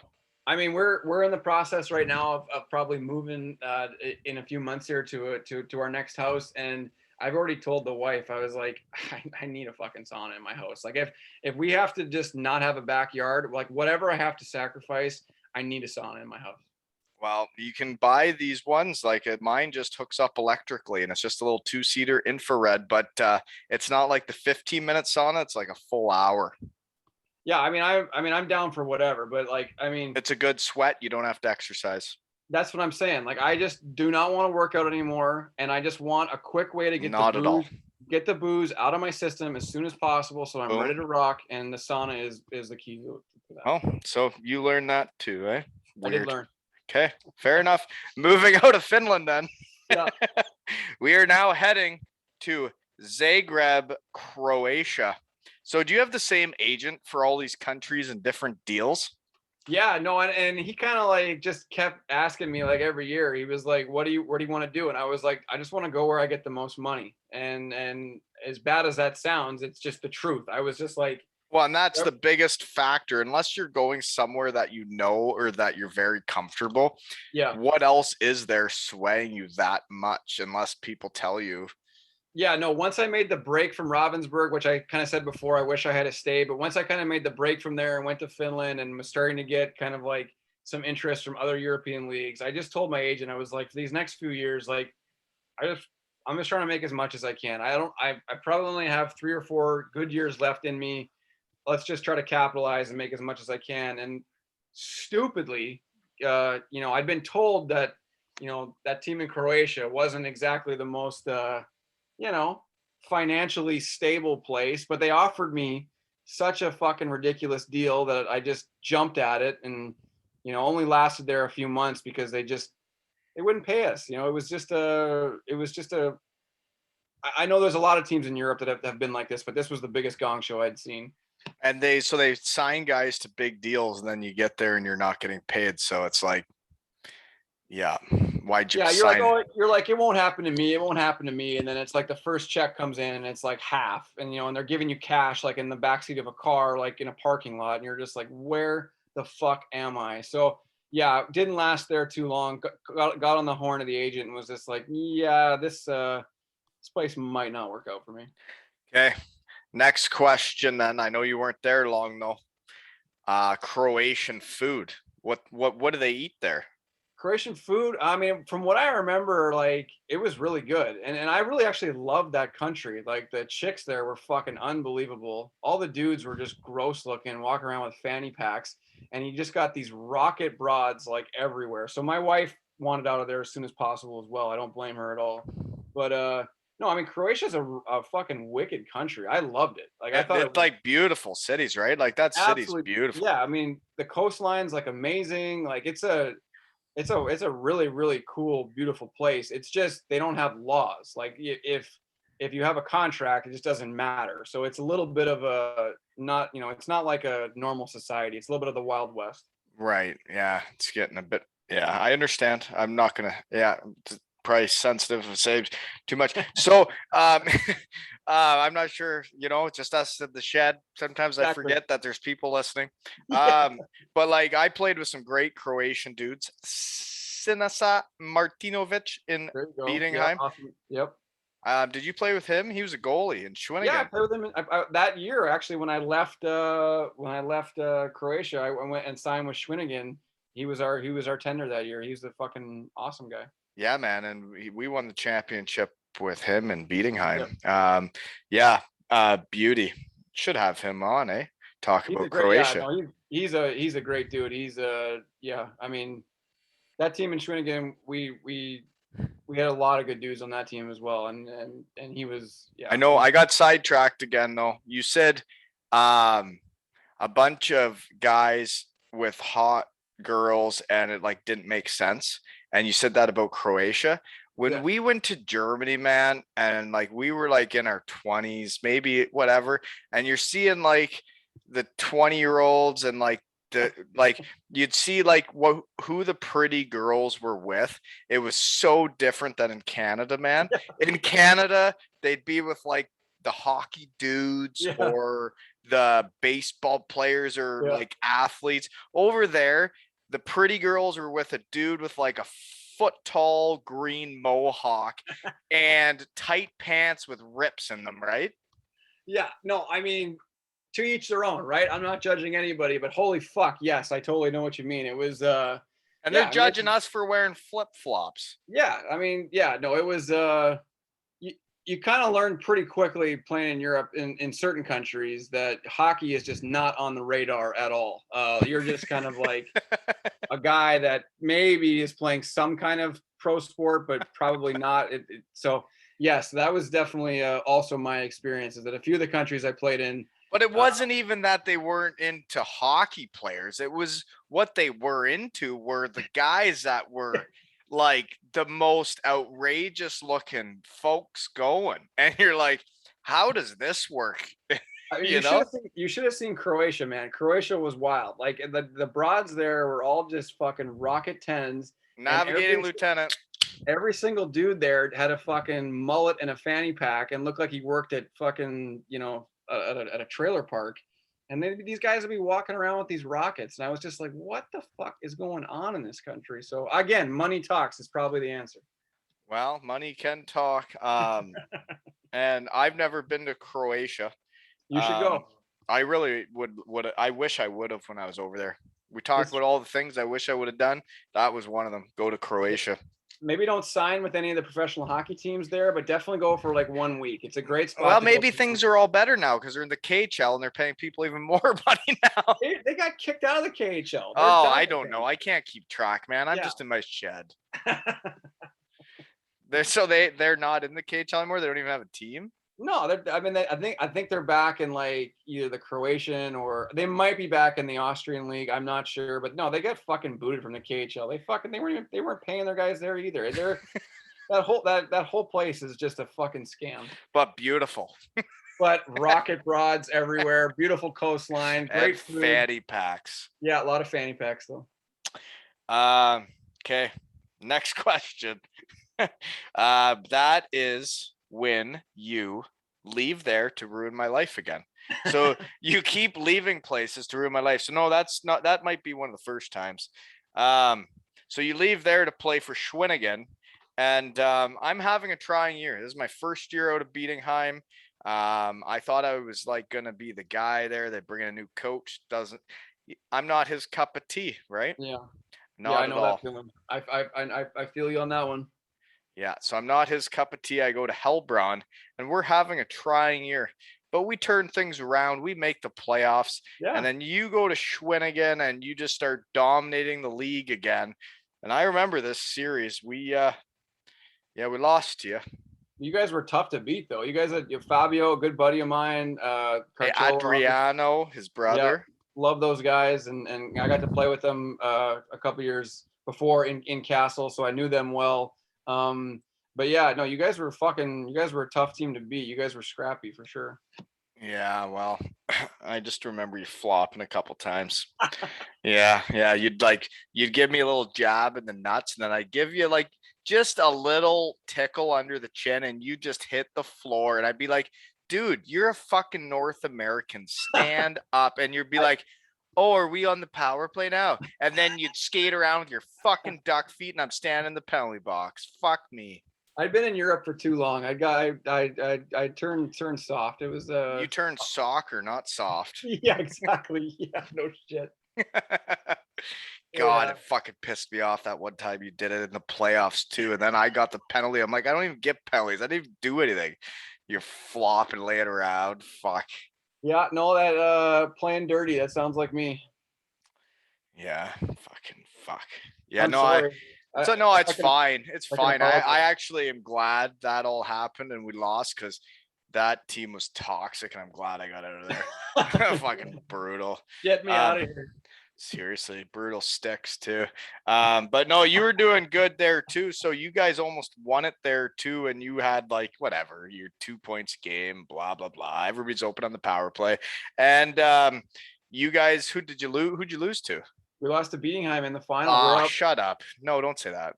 Yeah, no, I remember that now because yeah, the year after I leave and the coach is like, yeah, we don't need him back. Then they win it with their Slovenian imports, right? that was a weird year because like we all hated our coach in Schwinnigan because he was a fucking loser, and they all hated their coach in Bietigheim because he was a fucking loser. So you got the two teams in the finals that like both fucking hate their coach, But and have the biggest budgets in the league, so they're in yeah, the like finals. yeah, exactly. Two teams that have all the best Germans. We've got really good imports. Yeah, it's just two environments that I think were very much the same. Where the players fucking hated coming to the rink every day, but we were so loaded that we just You couldn't somehow lose. yeah, exactly, couldn't lose. No, like in Bietigheim and we won the championship, our coach was a absolute gong show. yeah, But you couldn't lose because of the money you had poured into that team. That like our team was that good. Nobody could yeah. beat us. Yeah, no, those European teams, they can do that. There's just no rules. Your budget can be whatever you want. And yeah, like if you're just so good, it doesn't even matter if, like I said before, if fucking monkey's coaching the team, you're still gonna win if you've got enough talent. So that year was kind of a weird year just because we were so good, but fuck, we hated that coach so much that it cost us in the finals. We just didn't have that little extra to do it because everybody just fucking hated the guy so much. I should know the coach because I was playing against you in the playoffs, but it wasn't my pat, so I don't really feel bad.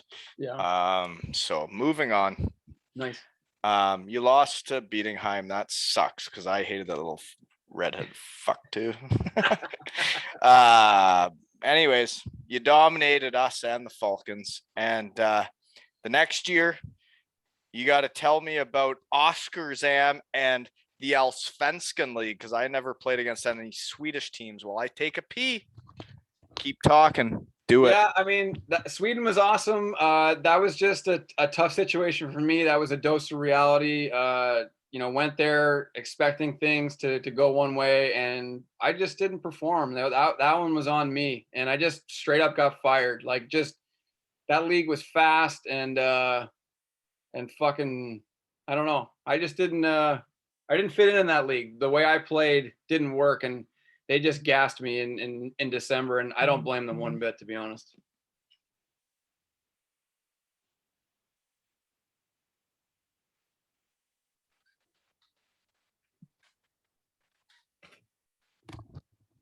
Just keep talking. I mean, I talked a little bit about playing in Sweden, but I kind That's of good. there was some dead space for about 10 seconds there. They'll be fine. They know all about it after this point. This is episode 70, I think. Oh, I wanted 69, but I'll take 70. That's fine. I'm good. Yeah, no, you weren't allowed to have 69. So you played in Sweden, you left, you talked about that then, I guess. So then Yeah, I just got straight up fired out of there. It just wasn't a good fit, and I don't. It was, oh, so you got straight up fired. I thought maybe you decided to leave to come ruin my life again. no, that was just a straight up. But I mean, that was a little bit of a double dip that year. Got gassed out of Sweden, but I mean, How much do they give you when you get gassed? Well, I had a fucking awesome buyout. My agent, who was really good to me all those years over there, I think they ended up giving me like an extra 40K euro on top of it for buyout, so 40K to leave in December. That's what I made a year. What the fuck? I know. It was an awesome deal. I mean, that's their fault too, though. They signed me to that deal, and they shouldn't have. But my agent was smart. He always had good buyouts in there for me, just in case anything happened. But Yeah, This that guy was sounds good. it was great. There's no free ads, so if he wants to sponsor an Yep, episode, I'll let everybody know his name. I like it. No, yeah, yeah, fuck him. He doesn't I deserve it. I'm just kidding. I No, actually but don't yeah, care. he was a Swedish guy, and he was awesome, and he took care of me So you all had a those years over Swedish there. guy the whole time? Swedish guy the whole time I was over there. Yeah, he was great. He was connected like everywhere, and But so then when you're in North America, did you get a Swedish guy or was it your North American guy? yeah, my North American guy. This guy was like his European kind of partner, and they kind of like would Oh, so they're swap. all part of the big firm. Yeah, no, yeah, or they were just kind of like two guys that honestly it was just two guys that knew each other. Like anytime the guy in the Europe had a European client that was going to go to North America, then the North American guy would maybe swoop in and take him, and vice versa. All the guys in North America that were going to Europe, this guy would take. So they had kind of a deal worked out. Jeepers, they sound like swingers. They probably were. A few of the nights I had out with my agent in Europe, I would 100% guarantee he was a swinger. So that sounds about right. Well, sounds like yeah, they were sharing some shit. Moving on. Okay, where are we? Aalborg, you came and ruined my life again. So this is what happens. You want to hear the story? Yeah. I used to be the guy in the second league in Germany. Hurt my knee for a year. Come back. You're there. Clearly not the guy. Not the guy at all. 40 points behind the guy. Then you leave. Everybody's like, geez, wish we still had guys like that in the league. And then they're like, yeah, don't need you. There's other people out there. And we're like, okay, moving on. Head to Denmark. Try and get away from you. I'm leaving. Nowhere near you. I'm in Denmark. I'm second, third. I'm up there, top 5 in the league in scoring. I'm grinding away. Me and Corey Quirk. Yep. There's 4 of us, top 4 scorers in the league. We're all pretty close. And then the other 2, other than me and Quirky, the other 2 bet against their own team and get kicked out of the league. And I'm like, layup. I don't even care if I finish second. If I finish first, that's cool. But if I finish second, my teammate leads the league in scoring. Well, sure enough, you and your fucking milk bag body show up in Denmark with the Aalborg Pirates of all places. And I guess you gave me a 10 game head start in a 40 game season. Yeah, no, it was you beat me by 15 points. It was a little mountain to climb that one. Yeah, coming in late, but yeah, that was a really fun year playing in Aalborg. Did you have a good time? Yeah, I had you know what? I had a great time. I actually had like an amazing time that year. And but you guys still beat us in playoffs though, so you got the last laugh. No, I'm just kidding. We won the championship. We won gold helmets. Speaking of having a good time, I don't care if you led the league in scoring, but your power play, Mark Derlago, Casper Dine, everybody always open. Derlago was an awesome guy to play with. He was very similar to Chris Menard, like just always around the net, ready to go. Just stick up, just awesome one-timer. They are similar players, eh? Around the net, good shots. Yep, great shots. Could find those rebounds around the net. I feel like I could never do that in hockey. Like if I was ever in front of the net and there was a rebound, I could never find it. And Derlago, like anytime there was a rebound, he'd bang it in. He was just so fucking good at that. Yeah, no, he put up a lot of goals that year. I don't know why. You might have had something to do with it, but you guys had a good group of guys because Casper. I won the championship in Bietigheim with him. Yeah, and he was a beauty. He's a fucking great dude. He was our captain. He was a really awesome guy to play with and a really, really good dude. So yeah, no, I had anytime, and this is probably similar for you, but like anytime I got put with line mates that were like fast and like could shoot. Yeah, I mean it's gonna work. So was that your line? You, him, and Derlago? Yeah, that was our line. Yeah, so you got you and him. He's a left-handed shot, skilled passer, and then you got Derlago going to the net. Yeah, no, that would work. Yeah, it worked. It worked really good, and we just didn't have the depth that you guys had. And that's why you guys beat us so easily in playoffs. But yeah, no, our first line was fucking strong. But unfortunately that's kind of all we had. Yeah, no, I just thought it was funny that like I used to think I was like a scorer and I put up a lot of points, and then I like every league I went to and I'm doing good, then you'd show up and just shatter my world. And then I'm in Denmark and I'm like, okay, I got this one. Yeah. The two guys are betting against their own team. We got this. Yeah. And then Quirky and I tie with like, I think it was like 40 something, 46.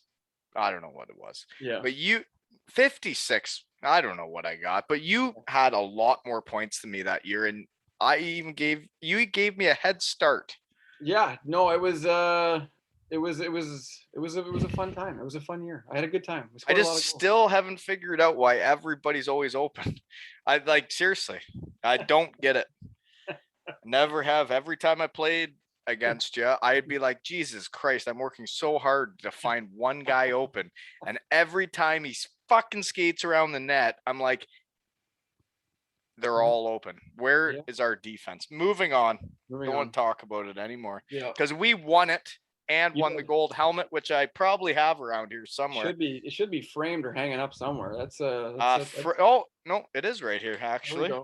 Yeah, look at this. Hey, you might have led the league in scoring, but I got a gold helmet with once I get the posters printed off here in the shed, then you'll be able to see the stuff like that. But anyways, moving on. Okay. Aalborg, you did really good. Way to go. But you lost. Yes. Finally beat you. Long time coming. Long time coming. Yep. Back to Ravensburg. Yeah, back to Ravensburg for new coach. New coach there, new everything, new GM, new coach, new all the guys, all the players are gone. That year kind of sucked. Like we were very average. That was just. Did they still have a good budget? Budget was okay. Yeah, I had decent salary that year, but not as much as I was obviously making in the past. And that was when that was the first year it hit me where I was like, you're on your decline. As soon as you start making less money and you're like, yeah.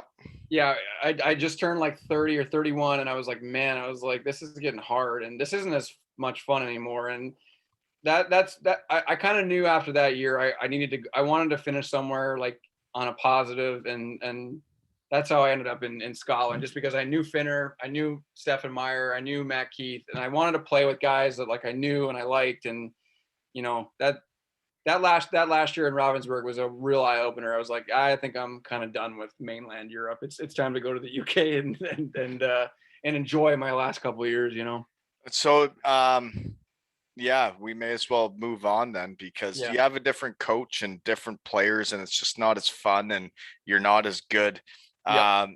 Yes. Okay. So you go to the Brayhead clan, or I guess now they're called the Glasgow clan. Yep. It seems like a great place to live, great place to play hockey. Yep. I only went there like I think a weekend or two while I was in Cardiff, but it seemed like the team with Finner as the coach, I don't know him, but his team seemed to be guys that got along, that were all in it together.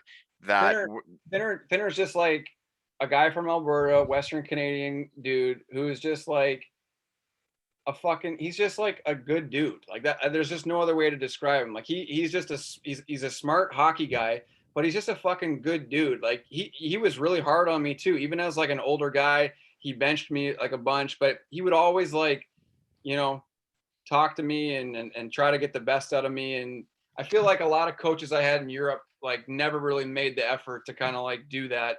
And he was one of the few that really kind of cared about his players. And I mean, when they fired him out of Brayhead, I was just like, what the fuck are you guys doing? Like, this is so stupid. You're losing one of the best coaches in the league. But I mean, I know how it goes. Sometimes your time comes and it's time to move on. But man, he was, for my last 2 years to play for a guy like that, it was just the perfect way for me to kind of finish it off, because he was awesome. I was the same, like when I went to Cardiff, and like you have those coaches that are in Europe, and then you get to the EIHL and you get like some Canadian boys and you get some coaches that I guess grew up with similar backgrounds than yourself, right? And they're not trying to do it for the fans or the sponsors. They're not like, there would be coaches over in Germany that would straight up lie and like Oh, say shit to oh yeah, fans and the oh yeah. media. And then you show up to practice the next day and they're like, well, no, like I just said that because of this. And you're like, who the, like, what the fuck are you like, what? Yeah, no, I totally get it, and that was like I had a I had a little bit of hesitancy coming to the UK just because I didn't really know what type of league it was and who was going to be in charge of the team up there.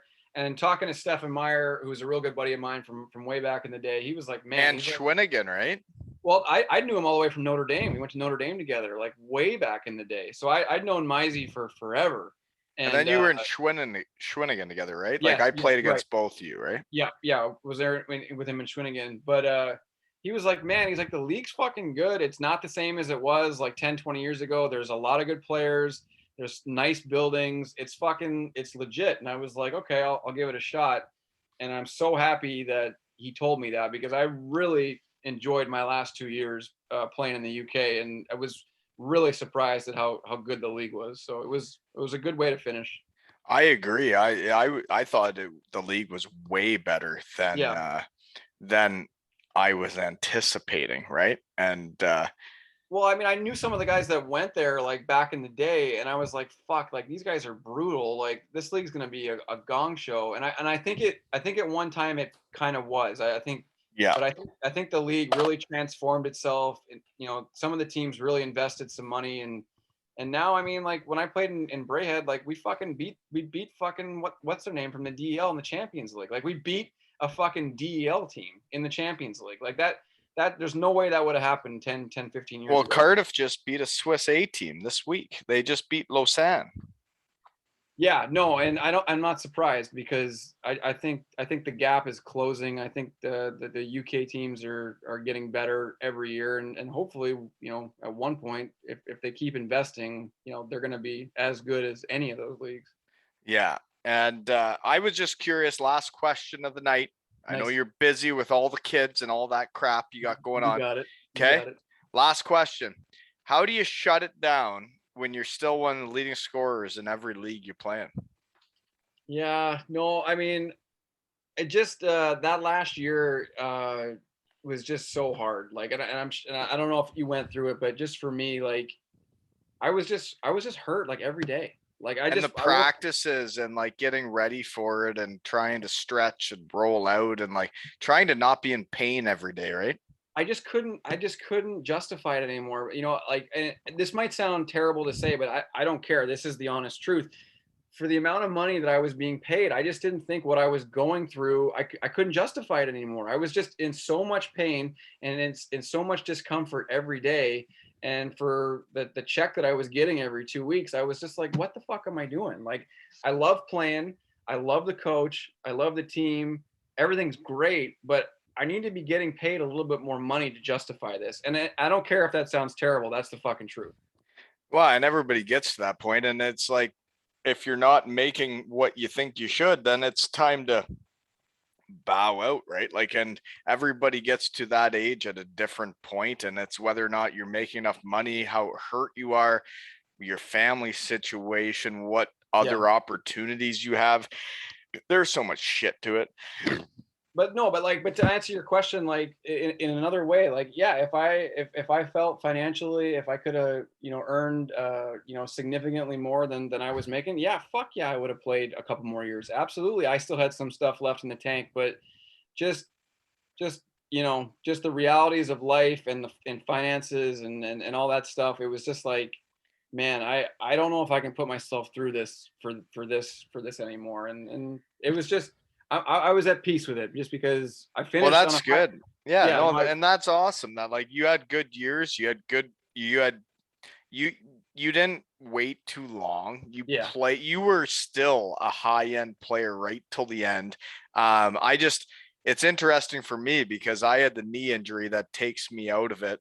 So I literally had no other choice but to join the real world and like to yeah, see a guy end that had yeah. somewhat of a similar career than me.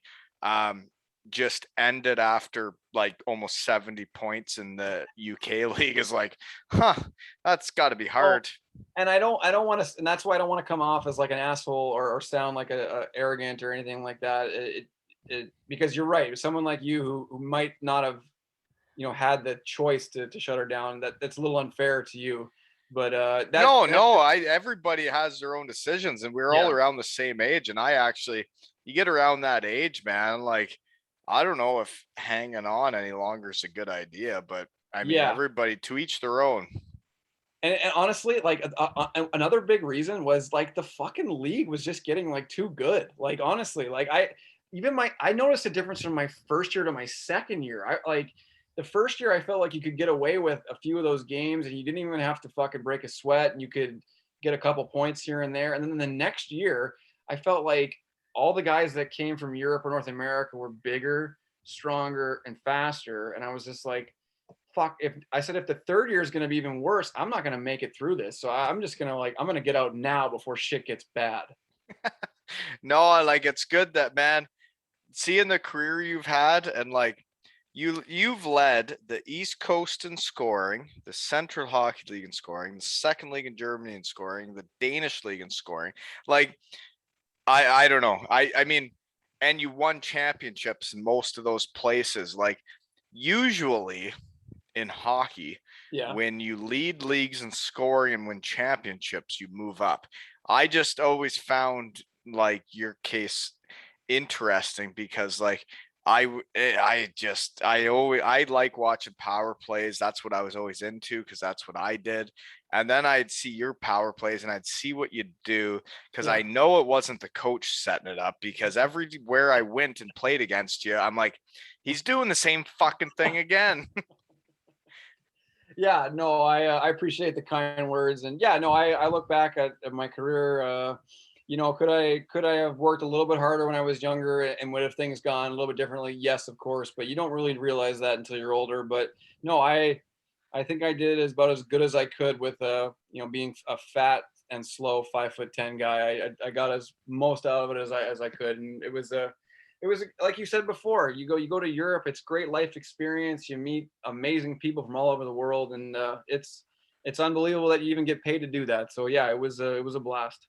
No, I agree. And I like thank you so much for coming on. I know you're a busy guy with Yeah. everything you got going on. You got the kids needing dad, and Yeah. like that's very regular on this pod. Yeah, Everybody, I hear it. we're all busy boys, but like thank you so much for making the time because I'm just glad that I'm not in a league now that like you're gonna show up and be like, hey, I'm here now.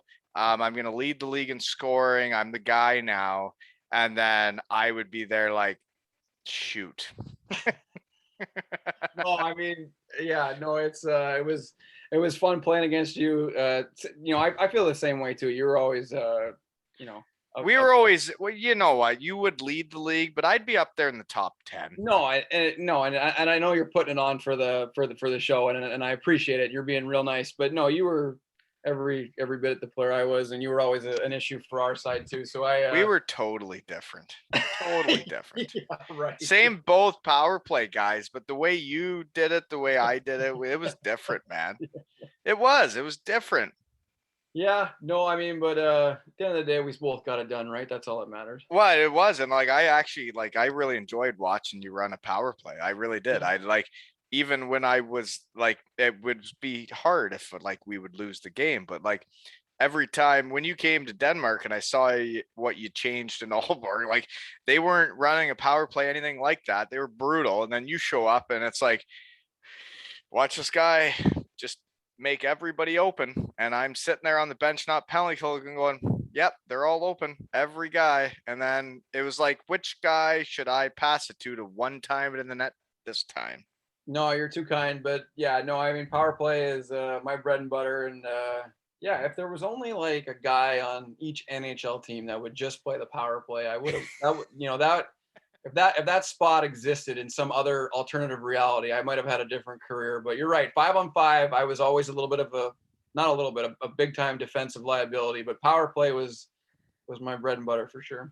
Oh, no, like, man, the career you put together, that's awesome. And thank you so much for coming on. I know you're a busy boy, and this has been another episode of Two Ales and Hockey Tales with Levy and Wally.